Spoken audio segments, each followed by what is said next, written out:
মাত্র পয়েন্ট, তখন আমি আইডিয়া করলাম যে ছেলেটা এগিয়ে যে কথা বলেছে ওখানকার লোকাল, কারণ অনেকক্ষণ ধরে দাঁড়িয়ে দাঁড়িয়ে দুজন গল্প করতেছিল।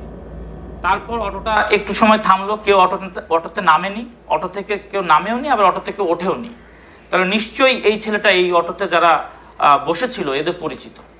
তখন আমরা এই যে ছেলেটা দাঁড়িয়েছিল ওকে যদি ধরতে পারি তাহলে অটোতে যারা বসেছিল তাদের পরিচয়টা পাবো, এই ধারণা থেকে আমরা ওকে খুঁজতে শুরু করলাম।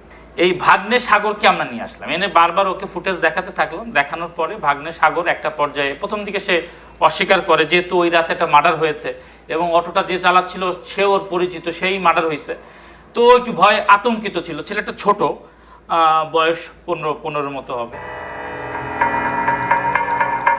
জিজ্ঞাসাবাদের প্রথম দিকে সাগর ঘটনাস্থলে উপস্থিত থাকার কথা অস্বীকার করলেও পরবর্তীতে স্বীকার করেন তিনি। তবে হত্যার সাথে জড়িত না থাকলেও এমন